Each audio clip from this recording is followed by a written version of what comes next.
deepened, marking sleepless nights spent studying the recovered alien technology from the Morningstar debris field. On his desk lay a photo of his nephew Tommy Adams, one of the children lost in the attack. He touched the photo gently, a daily ritual that reminded him why failure wasn't an option.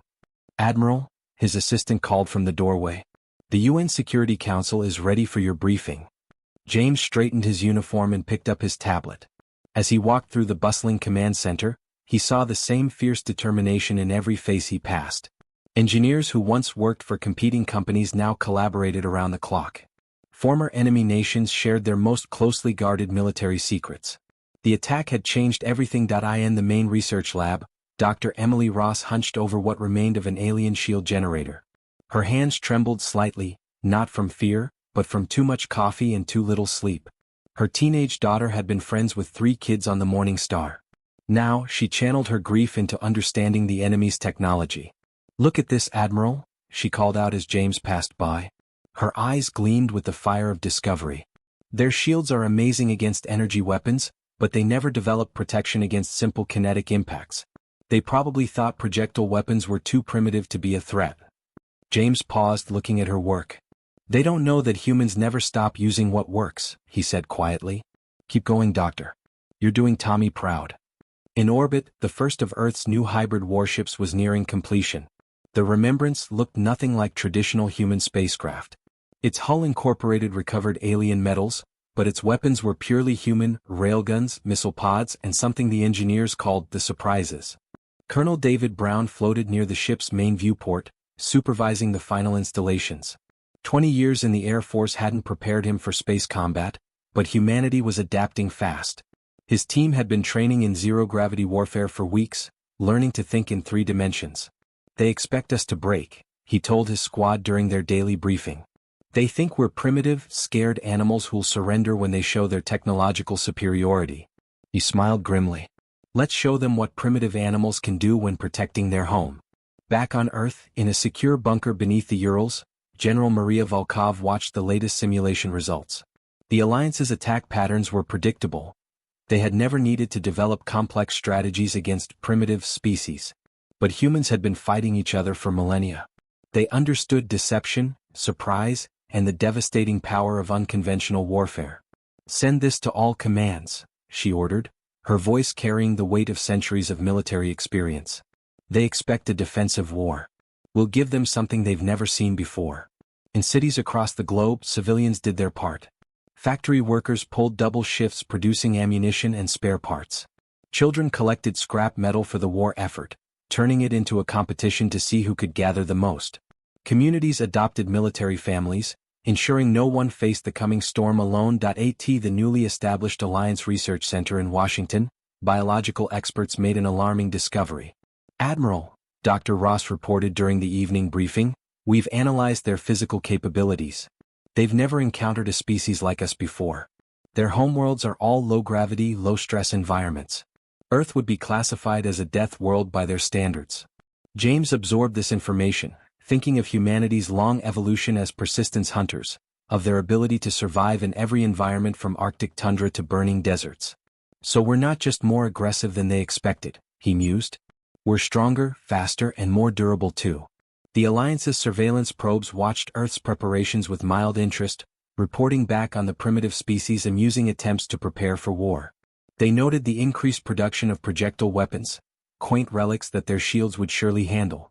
They observed the construction of new spacecraft, pathetically simple compared to Alliance technology.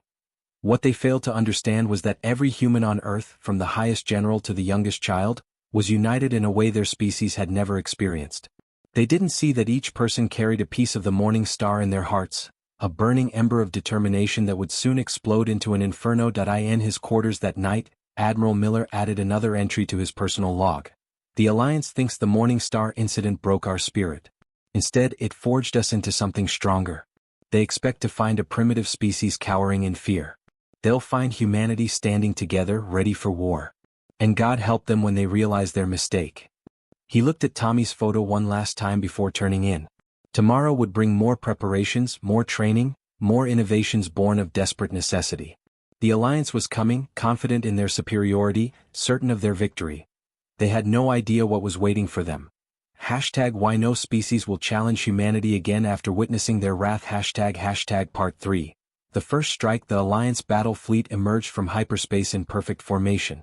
500 ships, representing the largest force ever assembled for a primitive species subjugation. Commander Vex stood on his flagships.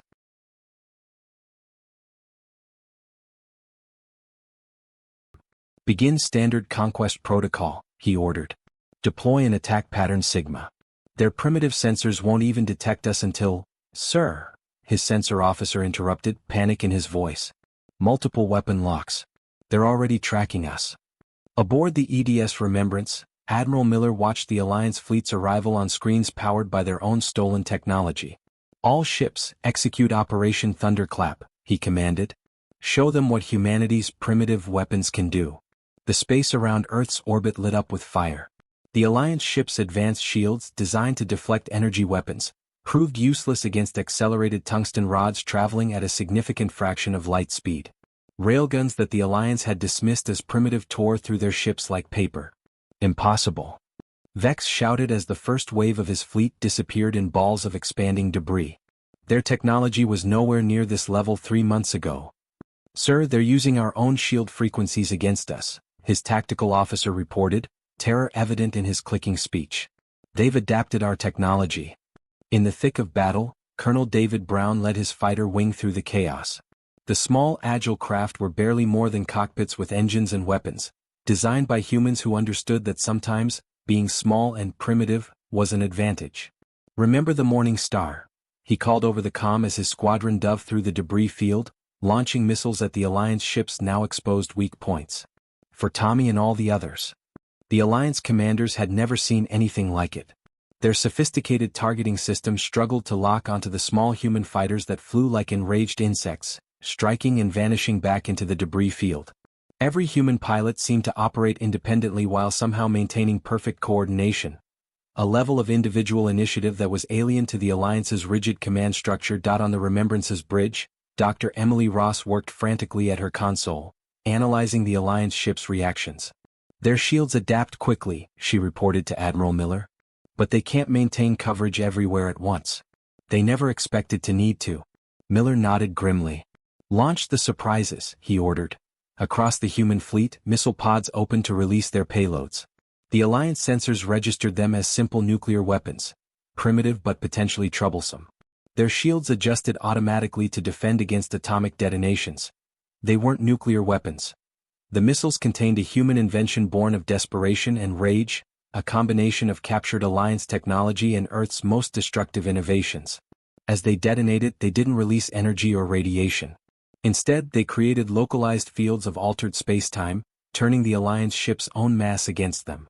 By the first ones, Vex whispered as he watched 3 of his heaviest cruisers implode, crushed by their own weight. What are these creatures? The battle raged for hours. Alliance ships, designed for clean, efficient combat against predictable foes, found themselves in a brawl with an enemy that fought with desperate fury and shocking creativity. Human vessels took horrific damage but refused to die, their crews sealing breaches and rerouting systems with incredible speed. In the midst of the chaos, a young Alliance sensor operator made a discovery that would haunt his species' nightmares. The humans were broadcasting an open channel, allowing the Alliance to hear their communications. But instead of fear or despair, they heard singing. Thousands of human voices raised in battle songs, in prayers, in declarations of defiance. This is for the Morning Star. The cry echoed across space as another Alliance ship died under a barrage of primitive weapons. Remember Earth's children. Commander Vex watched his mighty fleet being torn apart by a species that, by all logic, should have been cowering in terror. His mandibles trembled as he realized that the Alliance had made a terrible mistake. They had based their entire strategy on the assumption that a primitive species would react with fear to a demonstration of superior technology. Instead, they had awakened something unprecedented in their experience. A species that turned grief into determination, rage into innovation, and the desire for revenge into terrifying creativity. Full retreat, he ordered, his voice shaking. Get us out of this system. But the humans weren't finished. As the Alliance ships turned to flee, they found their retreat cut off by a wall of distorted space. Another primitive surprise that trapped them in normal space. Sir, his tactical officer reported, actual tears in his eyes, The humans are demanding our surrender. They say this is just the beginning.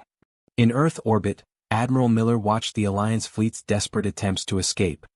He thought of Tommy's photo on his desk, of the families of the Morning Star, of humanity's unbreakable spirit. Send to all Alliance vessels, he commanded, his voice carrying the weight of humanity's united fury. You came to our home expecting to find primitive savages. You found humanity instead. Remember this day. Remember what happens when you threaten our children. Remember why you'll never dare to challenge us again. The battle was over, but the war was just beginning. And the Alliance was learning, far too late, that they had made an enemy unlike any they had ever faced before. A species that combined primitive savagery with terrifying intelligence, that transformed grief into weapons, and that would never ever forget. #Why no species will challenge humanity again after witnessing their wrath. ## Part 4. The hidden strength deep within the Alliance science vessel. Truth Seeker. Lead researcher Max paced nervously in his laboratory. His 4 eyes blinked rapidly as he reviewed the data for the 15th time. It couldn't be right. But every test confirmed it. Hi Commander, he called through the ship's communication system, his voice trembling. You need to.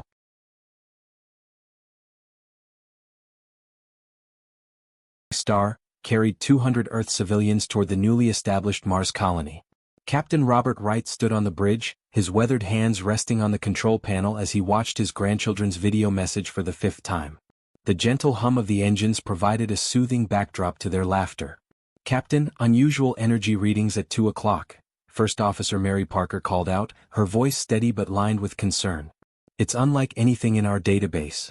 Robert's 30 years of space flight experience told him something was wrong. Very wrong. He straightened his uniform and moved to Mary's station, studying the strange patterns on her screen.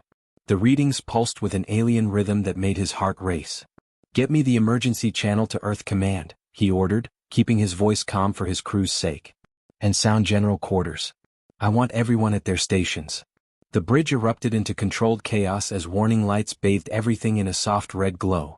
Robert's mind went to the families sleeping in their quarters below, parents and children dreaming of their new lives on Mars, unaware of the danger approaching. That's when they saw it. A massive ship emerged from what appeared to be a tear in space itself. Its metallic surface gleamed with an otherworldly sheen, covered in patterns that defied human engineering. It was beautiful in a terrifying way, like a perfectly crafted predator. Earth Command, this is Morning Star, Robert transmitted, his mouth dry. We have made contact with what appears to be an alien vessel. Requesting immediate instruction and support. The reply came through garbled with static. Morning Star, maintain distance and demonstrate non-hostile intent. Support vessels are en route. Estimated arrival, 40 minutes. Robert knew they might not have 40 minutes. He opened all frequencies and began broadcasting the standard first contact peaceful greeting message that had been prepared years ago for exactly this moment. Unknown vessel, this is Captain Robert Wright of the Earth ship Morning Star. We come in peace and welcome peaceful dialogue. Aboard the Alliance ship Stellar Mandate, Commander Vex felt his tendrils twitch with irritation. His species had conquered dozens of primitive civilizations and this one would be no different. The crude vessel before him barely qualified as spaceworthy by Alliance standards. Sir, his second-in-command reported, the primitive vessel is broadcasting some form of communication. Ignore it, Vex ordered. Prepare the warning shot. Standard procedure for primitive species. Demonstrate our power, watch them cower, begin the annexation process. But something went terribly wrong. The warning shot, calibrated for much more advanced shields, struck the Morning Star's engine section with devastating force. The human ship's hull cracked like an egg, spilling its precious cargo of atmosphere into the void. Emergency bulkheads slammed shut, but the damage was catastrophic. Robert watched in horror as damage reports flooded his screens. All hands abandon ship. This is not a drill. Get to the escape pods. His voice cracked as he thought of all the families aboard. May God help us all. In the ship's residential section, 8-year-old Tommy Adams clutched his mother's hand as they ran toward the escape pods. He had been excited about seeing Mars, about starting a new school there.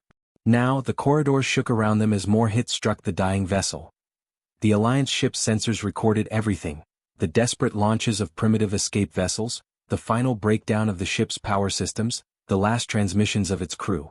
Commander Vex watched with clinical detachment, already composing his report to the Alliance Council. Add this to the archive, he instructed his communications officer. Classification: Primitive Species 2743, Pre-Alliance Integration Phase, Initial Contact. He paused, then added, note their primitive shielding technology. This species is clearly centuries away from being a concern. What Vex couldn't know, was that his actions had just awakened something terrible.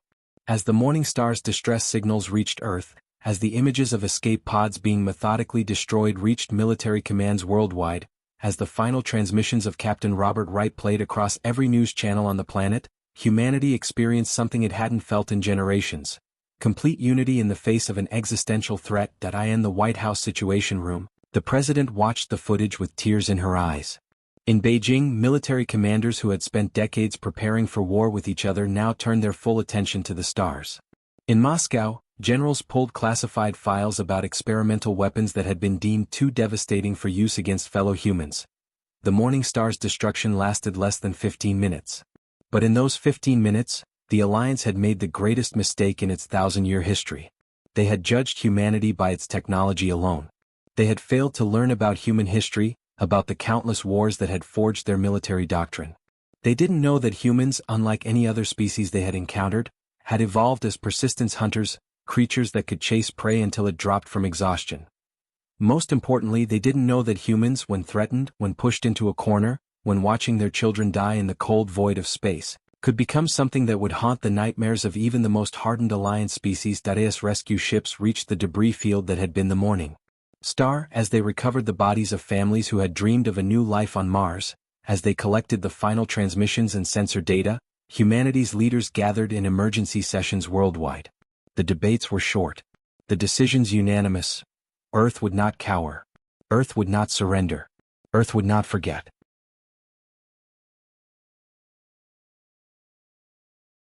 In the ground battle, Max pulled up the holographic display of human biological data. The information had been collected from battlefield scans, captured specimens, and historical records taken from Earth's information networks. Explain quickly, Rex growled, his defeat on Earth still fresh in his mind.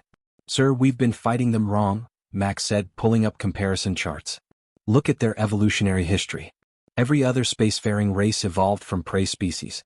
We all developed technology to overcome our physical limitations. But humans? He paused, mandibles clicking anxiously. Humans evolved as pursuit predators. The display showed early humans chasing prey across vast African plains. Animals faster and stronger would eventually collapse from exhaustion, while the humans kept coming. Walking, jogging, running, never stopping. They can regulate their body temperature through sweating, Max continued, his voice rising with barely controlled panic. They can heal from injuries that would kill most species. They can go days without sleep, weeks without food. Their endurance it's unprecedented in any known species. Rex watched the display shift to modern battlefield footage. Human soldiers fighting for days without rest. Running in powered armor that would exhaust any Alliance warrior in hours. Continuing to fight despite injuries that should have been fatal. There's more, Max said, his claws trembling as he changed the display. Their planet? It's what we would classify as a death world. Extreme temperature variations, high gravity, dangerous wildlife, natural disasters. They don't just survive there, they thrive. They've spread to every environment, from frozen wastelands to burning deserts. The laboratory door slid open as Dr. Linda Evans, a captured human scientist, was brought in under guard. She'd been helping the Alliance understand human physiology, though now Rex wondered if she'd been carefully choosing what information to share. Tell them about the running races, she said with a small smile. Tell them about our ultramarathons. Max pulled up the data, his color changing to a pale blue of distress. They have competitions. For fun, where they run over 100 miles through deserts or mountains.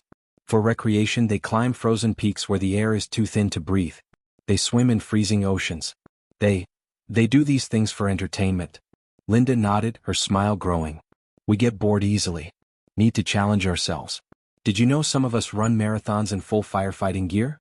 Just to make it harder? Rex felt his defensive spines rising. This explains their combat endurance. But surely their primitive emotions are a weakness we can exploit. Linda laughed, a sound that made the Alliance guard step back nervously. You still don't get it? Our emotions aren't a weakness, they're what make us unstoppable. We don't just feel more strongly than your species. We channel those feelings into determination. Max brought up more battlefield recordings.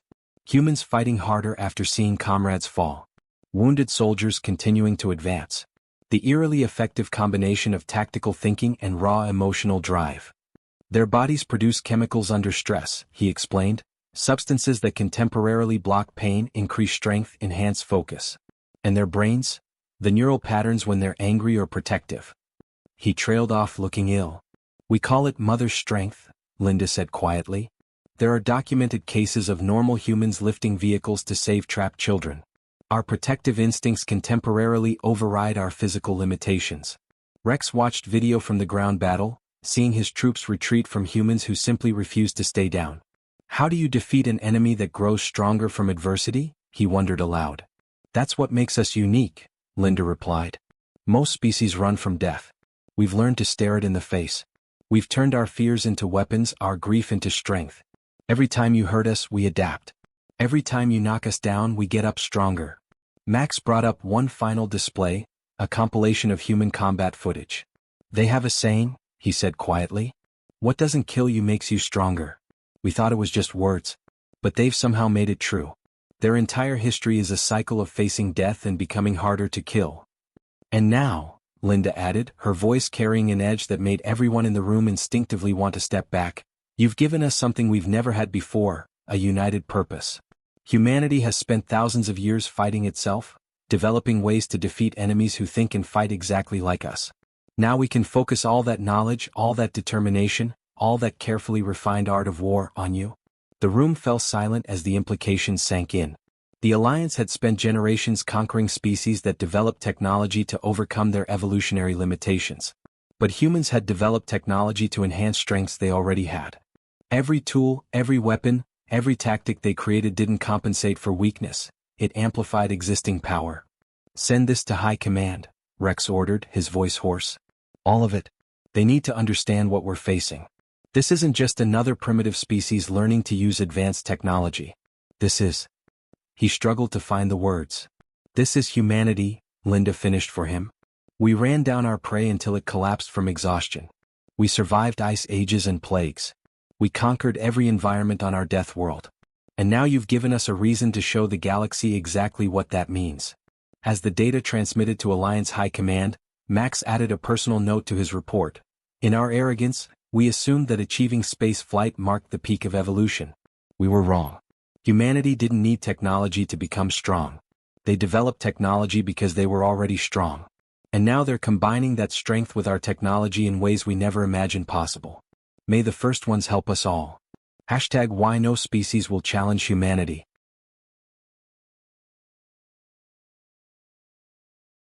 Our terms are simple. Unconditional surrender, followed by them watching as we dismantle every piece of their military capability. They wanted to see what primitive humans could do. We're going to spend the next few years showing them.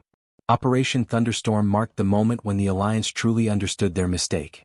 They had awakened a species that turned warfare into an art form, that combined savage strength with tactical brilliance, that brought the accumulated military knowledge of thousands of years of constant warfare to space combat.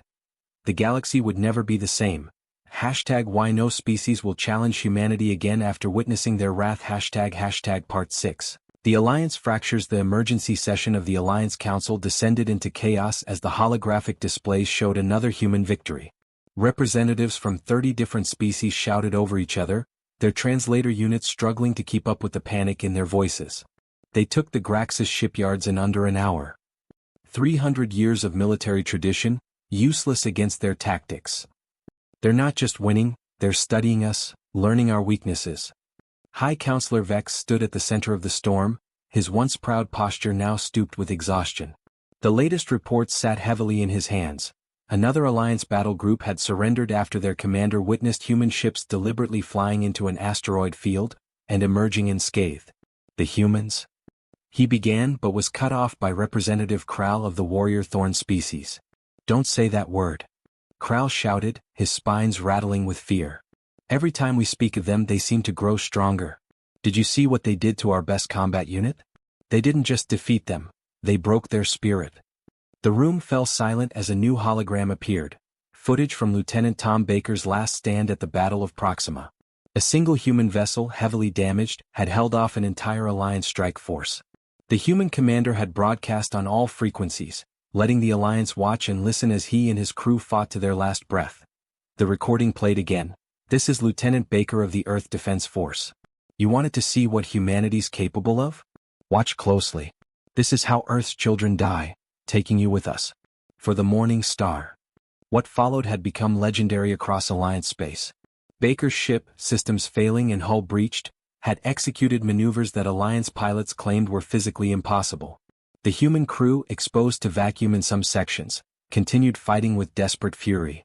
Their last action had been to trigger a modified drive core, creating a gravitational anomaly that destroyed both their ship and the Alliance fleet pursuing them. "They've turned their dead into symbols," Medical Officer Wren observed quietly. "Every human we kill becomes a rallying cry for 100 more. They don't fear death, they embrace it and use it as a weapon against us." In the Council Chamber's observation gallery, Dr. Linda Evans watched with carefully hidden satisfaction. As a diplomatic advisor, she was there to help the Alliance understand human behavior. In reality, she was witnessing their civilization tear itself apart from fear. "Tell them about the children," she suggested softly to an aide. The aide's scales paled, but he dutifully transmitted the information to the Council's displays. New images appeared: human children in schools learning about the Morning Star incident. Young ones training with weapons, their small faces set with determination. Teenagers studying Alliance technology, finding ways to turn it against its creators. An entire generation being raised to never forget, never forgive. "By the first ones," a council member whispered, "they're preparing their young to continue the fight even if we kill all their adults. Do they have no mercy?" Linda's voice carried across the chamber. "You killed our children first. Did you show mercy then?" More reports flooded in. Alliance colonies were demanding increased protection, but military units were deserting rather than face human forces. The legendary Crimson Guard, undefeated in 3 centuries of warfare, had collectively resigned rather than engage in another battle with Earth's fleet. "The humans?" A military advisor started explaining, then stopped as his translator struggled to convey the concept. "They don't just defeat you. They make you question everything you thought you knew about warfare. About yourself." Footage played from a recent battle. Human ships, heavily damaged, refusing to retreat. Alliance commanders watched in horror as the crews sealed hull breaches with their own bodies, continuing to fight while exposed to space. The few surviving Alliance witnesses reported hearing human battle songs through their communication systems until the very end. "How do you fight an enemy that treats death as a strategic resource?" someone asked. No one had an answer. The Council's debates grew more heated. The Mercath species, renowned diplomats, announced their withdrawal from the Alliance. "We cannot support a war against creatures who turn our own fear into a weapon," their representative declared that in a secure bunker on their homeworld, the Alliance's supreme military command watched their civilization crumble. Fleets were deserting. Colonies were surrendering preemptively. Their most decorated veterans were requesting retirement rather than face human forces again. "Perhaps," one old general suggested, "we should have studied their history before dismissing them as primitives." A junior analyst displayed his findings. "Humans have fought more wars against themselves than most species have fought in total. They've developed weapons we never imagined because they had to fight enemies who thought exactly like them. Every tactic we used they've seen before, used by themselves against themselves. We're not facing a primitive species. We're facing the graduates of the most brutal military academy in the galaxy, Earth." The final blow to Alliance unity came from an unexpected source. Their own scientific community released a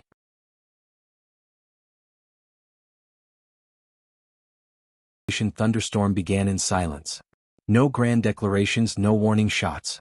Just 15,000 human ships appearing simultaneously across Alliance space, emerging from hyperspace points that the Alliance had deemed too unstable for safe travel. Commander Anna Reed stood on the bridge of the EDS Vengeance, her eyes fixed on the massive Alliance command station floating before her. 6 months ago she'd been an airline pilot. Now she commanded humanity's first deep strike vessel. "All ships report ready," her tactical officer reported. "Every target across 50 systems is marked."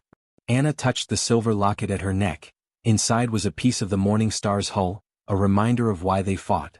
"Send the signal." 3 words only. Across Alliance space, on every communication frequency, in every alien language, 3 words appeared: Remember Morning Star? The response was devastating. Human ships, built with a combination of Earth ingenuity and reverse-engineered Alliance technology, struck with precision that shocked the alien defenders. Each vessel carried weapons that shouldn't have existed, impossible combinations of primitive human ideas and advanced alien science. On the Alliance Central Command Station, High Admiral Vex watched in horror as reports flooded in. How are they coordinating attacks across such vast distances? He demanded. The Neuralink technology required for such synchronization. They're not using technology, his analyst interrupted, voice trembling. They're doing it through planning and timing. Every ship commander memorized their objectives. They're operating independently but in perfect concert. Aboard the Vengeance, Anna watched her crew execute maneuvers that Alliance tactical doctrine had deemed impossible. Humans had spent centuries developing naval warfare in 3 dimensions. Space just gave them more room to apply those lessons. Multiple Alliance ships approaching from Sector 7, her sensor officer called out. Execute Maneuver Thunder 3, Anna ordered calmly. The Vengeance spun on its axis, using gravitational forces in ways the Alliance had never considered. Their ships, designed for elegant space combat, couldn't match the brutal efficiency of human tactics. In the ship's medical bay, Dr. James Harper treated wounded crew members while monitoring the battle through ship sensors. He'd lost his entire family on the Morning Star. Now he used that pain to drive him, working tirelessly to keep his crew fighting. Sir, a young medic called out, Alliance ships are broadcasting surrender signals. Keep working, James replied firmly. The time for surrender was before they killed our children. Across Alliance space the pattern repeated. Human ships appeared from impossible hyperspace vectors, struck with devastating precision, and vanished before reinforcements could arrive. Each attack targeted crucial infrastructure. Shipyards, command centers, supply lines. On a dozen worlds, Alliance citizens watched in awe as human vessels executed atmospheric maneuvers that defied their understanding of physics. Humans had been flying in atmosphere for over a century before reaching space. They brought that experience to space combat, using air resistance and gravity as weapons. They're not just fighting a war, an Alliance strategic analyst reported to High Command. They're rewriting the rules of space combat. Every tactic we've developed over centuries is being countered by solutions they've created in months. The Alliance's mighty fleets found themselves scattered, isolated, and picked apart by an enemy that fought like no species they'd ever encountered. Human ships took damage that should have been fatal, but their crews refused to abandon them, making repairs under fire and returning to the fight. Anna's command screen showed the broader battle. Thousands of points of light representing human ships, each executing their part of a plan months in the making. The Alliance had expected humans to be predictable, to follow established patterns of space warfare. Instead, humanity showed them why Earth's military academies still studied ancient battles. Why human commanders learned from every war their species had ever fought. Thermopylae, Salamis, Cannae, Trafalgar, Midway, the lessons of thousands of years of warfare were being applied to space combat. Multiple Alliance heavy cruisers on intercept course, her tactical officer reported. Anna smiled grimly. Begin broadcast. Through every Alliance command channel came the sound of human voices raised in song. Ancient battle hymns mixed with modern war cries. The psychological impact was devastating. Alliance commanders, used to clinical combat protocols, found themselves facing an enemy that brought primal passion to space warfare. Ma'am, her communications officer called out, we're receiving surrender signals from the command station. Negative, Anna replied, her voice hard. Command was clear. No surrenders until High Command acknowledges full defeat. They started this thinking we were savages. Let's show them what savage really means. The Vengeance's main guns opened fire, targeting the station's vital systems with precision born of months of studying Alliance architecture. Each shot was placed exactly where it would do the most damage while leaving enough intact for human engineers to study. Across 50 star systems, the same scene played out. Alliance commanders discovered that their sophisticated tactical AIs couldn't predict human behavior. Every human ship captain made decisions that seemed irrational, even suicidal, but combined into a strategy that was dismantling the Alliance's military infrastructure. In his command bunker on Earth, Admiral Miller watched the operation unfold. Reports flooded in from across Alliance space, coordinated strikes hitting targets that the enemy had thought secure, human ships appearing where they shouldn't be able to travel, Alliance formations broken by tactics they'd never imagined. Sir, his aide reported, Alliance High Command is requesting an emergency communication channel. They're They're asking what our terms would be. Miller thought of the morning.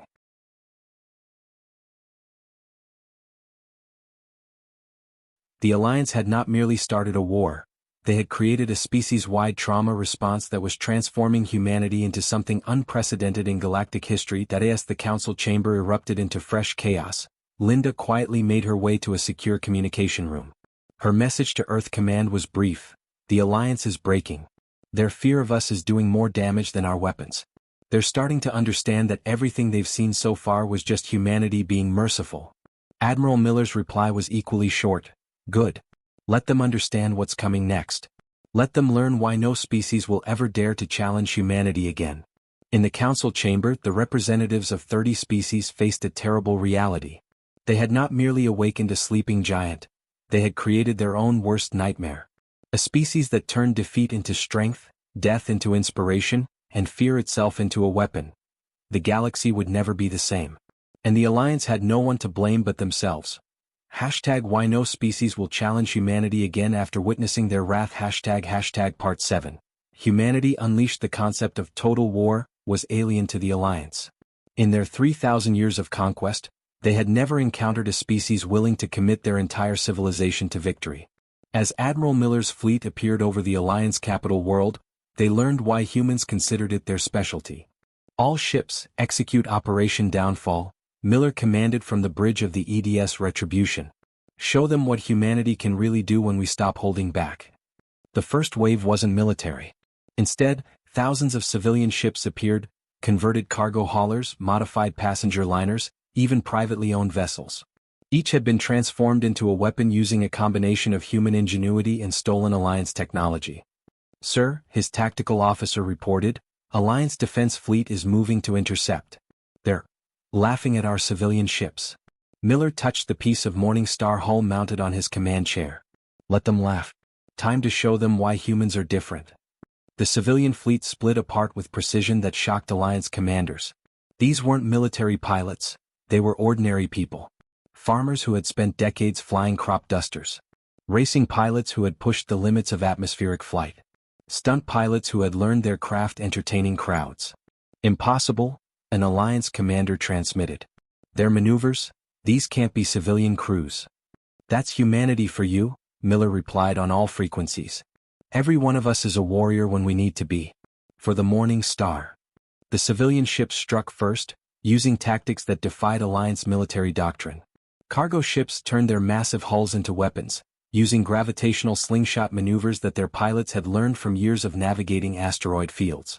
Passenger liners, their hulls reinforced with hybrid technology, became battering rams piloted by crews who knew every trick of atmospheric resistance. Behind them came the actual military force. Earth's fleet had been holding back in previous engagements, letting the Alliance think they understood human capabilities. Now they unleashed everything. Dr. Emily Ross, watching from her laboratory on Earth, monitored the data streams. "They're finally using the hybrid weapons at full power," she reported to command. "All those battles we were just testing, learning. Now they'll see what we can really do." The Alliance's mighty defensive screens, designed to withstand energy weapons, proved useless against weapons that shouldn't have existed. Humanity had combined Alliance shield technology with simple kinetic principles, creating projectiles that phased through barriers and rematerialized inside enemy ships. "This is humanity's Professor Harold White," a transmission cut through Alliance frequencies. "Let me explain why you're losing. You built your empire on technological superiority. We built our civilization on finding ways to kill things bigger and stronger than us. Now we have your technology too. Do the math." The Alliance fleet commanders watched in horror as their sophisticated battle formations were torn apart by tactics they had never imagined. Human ships deliberately took damage to create openings, their crews fighting with increased fury when wounded. Every Alliance breakthrough was met with immediate adaptation and counterattack. "Why?" an Alliance admiral demanded over the command channel. "Why do you fight like this? You could have sued for peace." Miller's response was broadcast to every ship in both fleets. "Because you need to learn. Everyone needs to learn. Humanity isn't just another species for you to conquer. We're what happens when you take intelligent primates, force them to evolve on a death world, and give them thousands of years to practice warfare on each other." The battle reached the planet's surface. Alliance citizens watched in awe as human dropships performed atmospheric maneuvers that their best pilots had deemed impossible. Each carried soldiers who had trained their entire lives in ground combat, now enhanced with hybrid technology and burning with righteous fury. In orbit, Miller received a priority transmission from Earth Command. The message was simple: the Morning Star families want to address the Alliance. He ordered it broadcast on all frequencies. One by one, parents who had lost children on the Morning Star appeared on Alliance screens. They didn't rage or threaten. They simply told stories about their lost ones. A young girl's dream of being a doctor. A boy's collection of alien language books. A teenager's artwork depicting peaceful first contact. The psychological impact was devastating. The Alliance soldiers, already terrified of human military prowess, now faced the full emotional weight of their species' mistake. They weren't fighting faceless primitives. They were facing parents avenging their children. All Alliance forces, Miller transmitted as the last parent finished speaking. Look around you. Every human ship you see carries someone who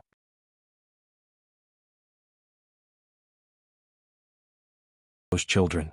We're not just fighting for victory, we're fighting to ensure that no species ever forgets why threatening human children is a death sentence. The Alliance's remaining defense fleet began surrendering in waves. Not from military defeat, but from the psychological realization of what they were facing. Humanity hadn't just developed better weapons or tactics. They had turned grief into a strategic resource, vengeance into an art form. In his command bunker on the Alliance capital, Supreme Commander Vex watched his civilization's military might crumble before human fury. How? He asked his staff. How did we not see what they were?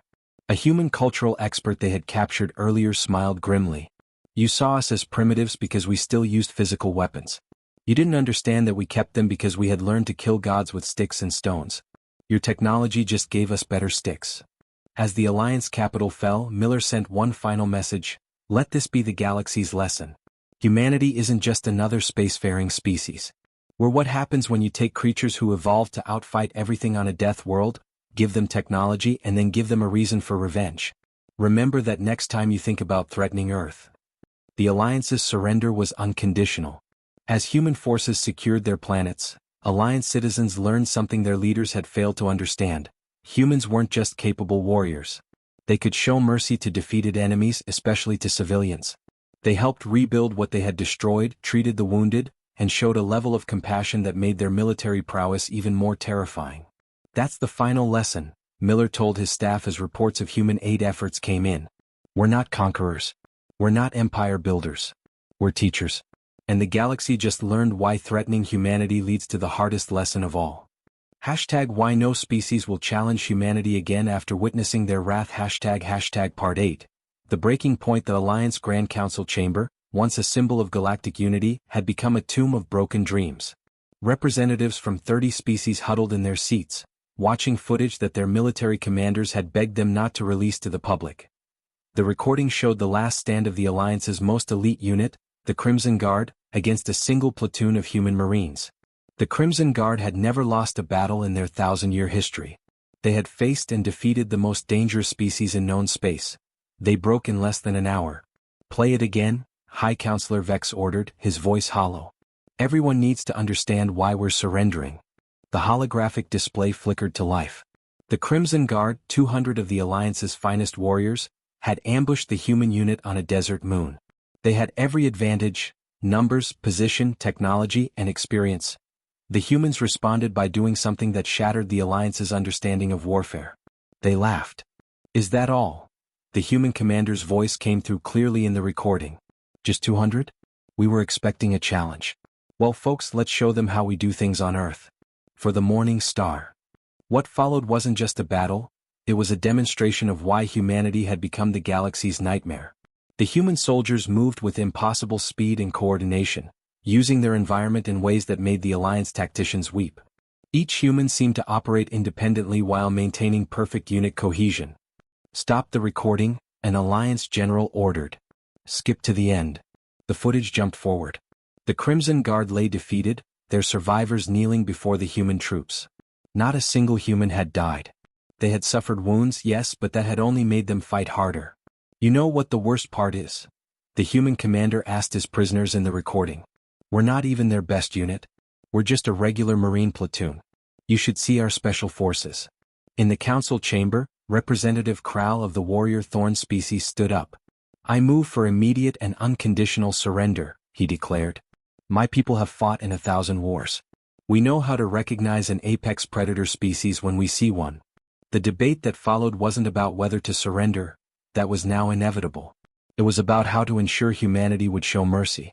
Reports flooded in from across Alliance space. Military academies were shutting down, their instructors declaring that everything they taught was obsolete after facing human warfare. The prestigious War College of the Seven Systems had replaced its entire curriculum with the study of human military history. They fought hundreds of wars against themselves, a senior instructor's report stated. Everything we throw at them they've seen before, used by enemies as clever and adaptable as they are.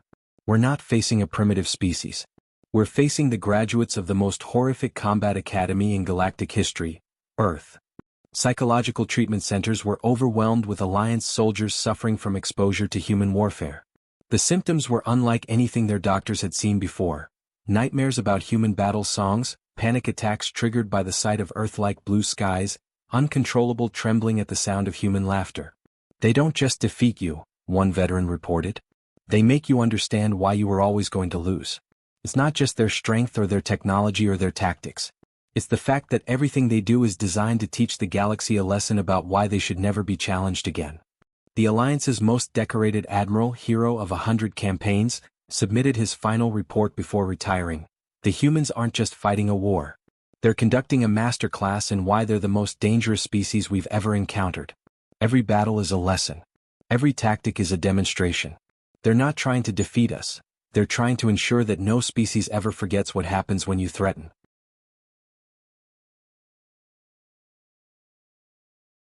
Us different aspects of their combat capabilities.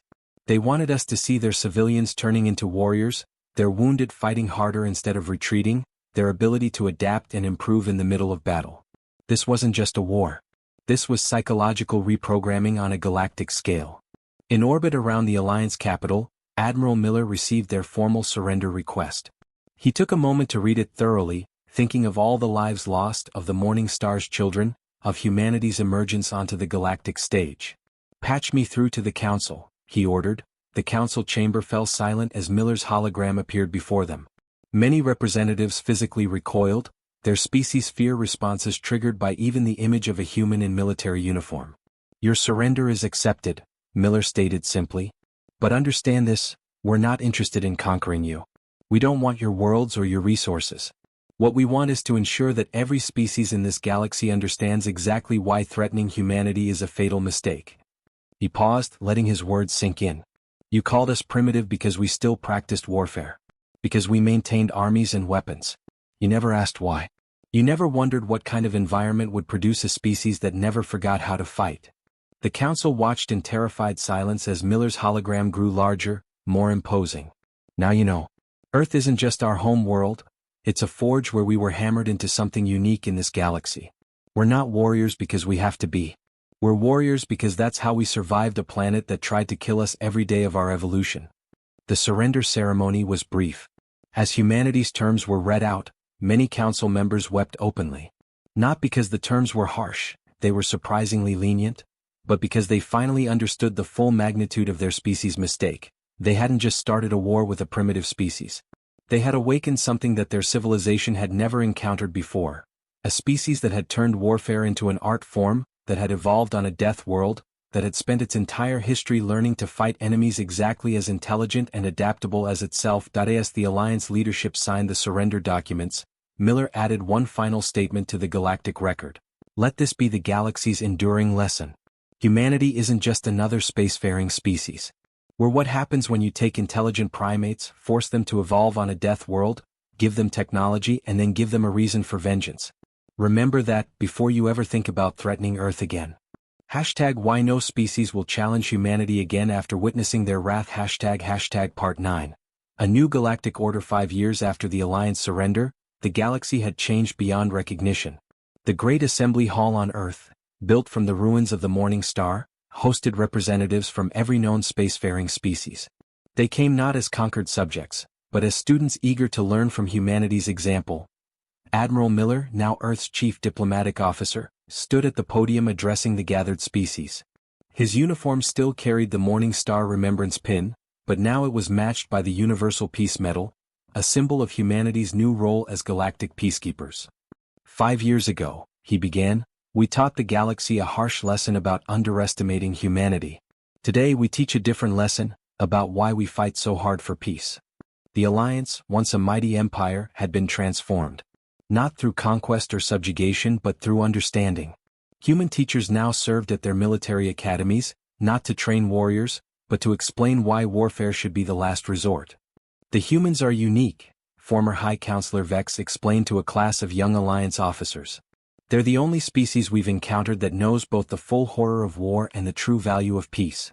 They fight like demons not because they love violence, but because they understand exactly what they're fighting to prevent. In orbit around Earth, the Morning Star Memorial Station served as both a monument and a warning. Its halls displayed the stories of the families lost in the incident that started the war. But alongside them were stories of reconciliation, of Alliance children now studying alongside human youth, of former enemies learning to become friends. Dr. Emily Ross, leading a tour group of Alliance scientists, paused before the station's central monument. We keep this here not to maintain hatred, she explained, but to remind everyone why we must work together to prevent such tragedies from ever happening again. The monument showed a simple hologram, a human child and an Alliance child playing together, surrounded by stars. Below it, a plaque read, "In memory of those lost on the Morning Star." Their sacrifice taught the galaxy that humanity's greatest strength isn't our ability to wage war, it's our ability to forge peace from the ashes of conflict. On a dozen worlds,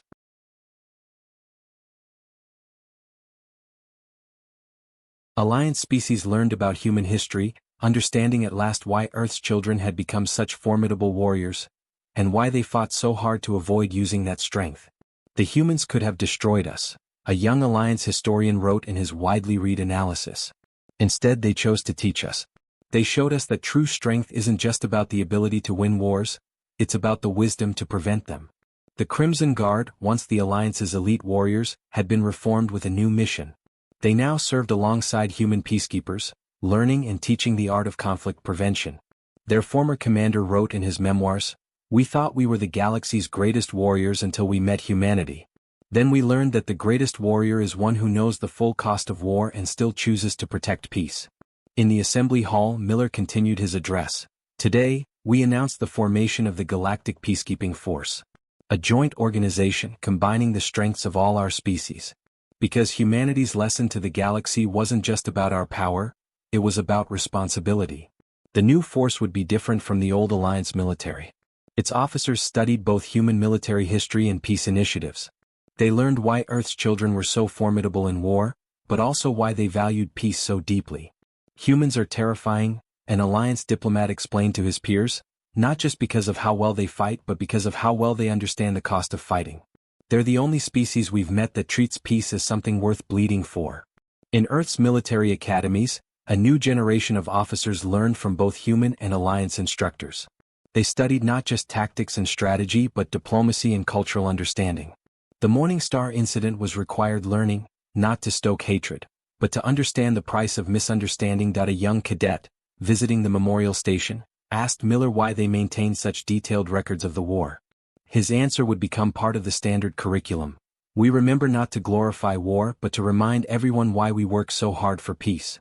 Humanity isn't powerful because we're good at fighting, we're powerful because we understand exactly what we're fighting to prevent."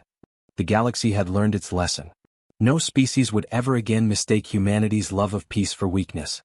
They understood now that Earth's children were the most dangerous warriors in known space precisely because they knew the true cost of war. As the assembly concluded, Miller added one final entry to the galactic record. "Let this be the galaxy's lasting lesson. Humanity isn't just the species you should fear to fight. We're the species you should trust to keep the peace. Because we've mastered war not to wage it but to prevent it. And if you ever forget that lesson, remember the Morning Star. Remember why no species will ever challenge humanity again." The new galactic order wasn't built on fear of human military might, though that remained a powerful deterrent. It was built on understanding what humanity had been trying to teach the galaxy all along. True strength isn't about the ability to win wars, it's about the wisdom to prevent them, the courage to maintain peace, and the strength to protect it. As night fell over the assembly hall, the stars shone down on a galaxy forever changed. Not by conquest or subjugation, but by a species that had mastered the art of war only to become the greatest champions of peace. The Morning Star's children had not died in vain. Their sacrifice had taught the galaxy its most important lesson, ensuring that no species would ever again mistake humanity's love of peace for weakness.